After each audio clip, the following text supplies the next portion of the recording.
Hi folks, this is Calc 1, Checkpoint Quiz 10. Number 1 gives us one of these related rate problems. And so the situation is we've got iron ore being excavated at a rate of 10 cubic feet per minute. It's being dumped into a conical pile, and we're told that the height of the pile is always equal to the diameter of the base of the pile. We're asked to find the rate at which the height of the pile is changing when the diameter of the base is 20 feet. Okay, so we can set up a schematic of this situation. Here's a right circular cone, and the iron ore is being dumped into this and creating a pile. And the diameter of the base of the pile is always the same as the height. So, and as in all these problems, we need to figure out what's changing with time.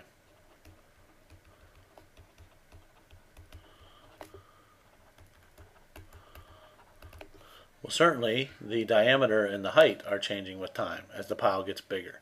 So I'm going to let h be the height of the pile and d be the diameter of the base.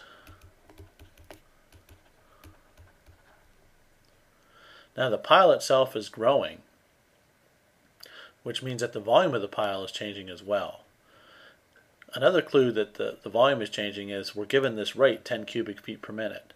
So 10 cubic feet, that's a volume. So this is V, we're going to let be volume of the pile. Now I want to relate the variables. So I'm going to, that's D, that's H. So from geometry, what do I know? I know that the volume of a right circular cone is 1/3 pi r squared h, where r is the radius of the base.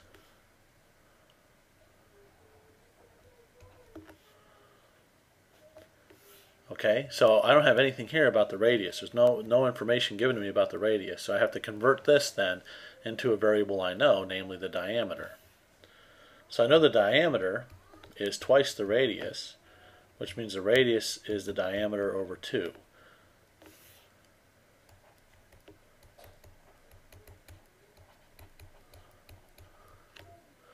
Now I simplify that, I'm going to get a d squared over 4. I'm going to get a pi over 12 then, d squared h. Now ultimately I want to get things down in terms of just one variable, because I look at now what I'm asked to find.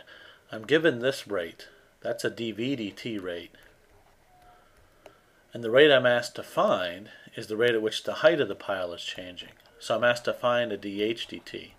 So I'd really like to get this in terms of just h. And I can, because what's the relationship between d and h? I'm told that the height of the pile is always equal to the base of the diameter of the base. So I know that h is equal to d. So I replace d with h.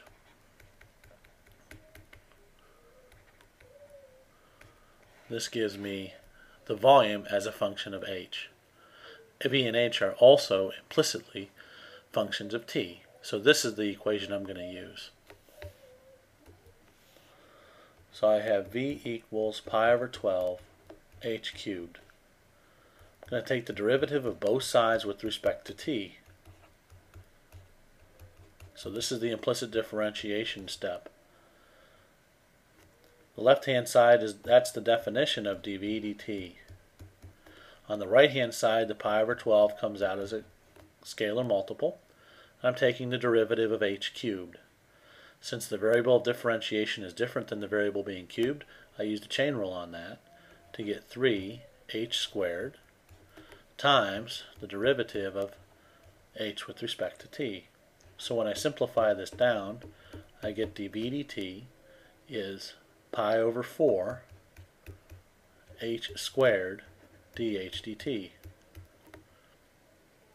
Now I plug in the information that I'm given. The ore is being excavated at a rate of 10 cubic feet per minute. So dv dt is 10 cubic feet per minute.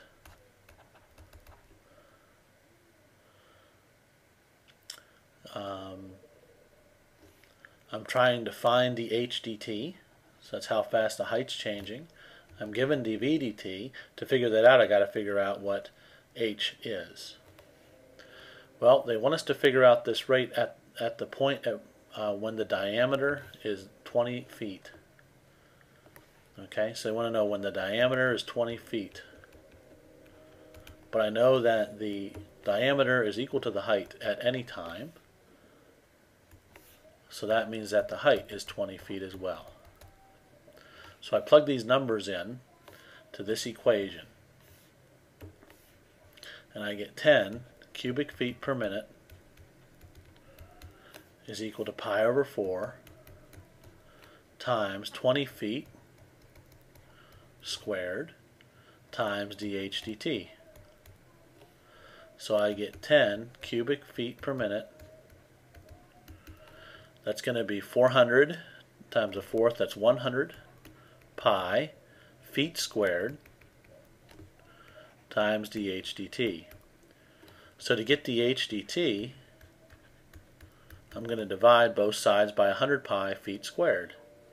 So if I take 10 divided by 100 pi, I get 1 over 10 pi. And now I look at what the units do. If I take feet squared, or feet cubed, divided by feet squared, I get feet. Then I still got the minutes there in the denominator. So this makes sense. The height's being measured in feet, time's being measured in minutes, so I have the right units. So we put this all together, and we can say the height of the pile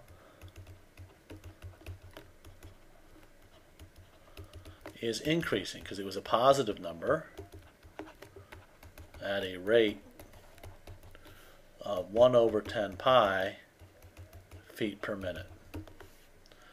So that'll do it for number 1.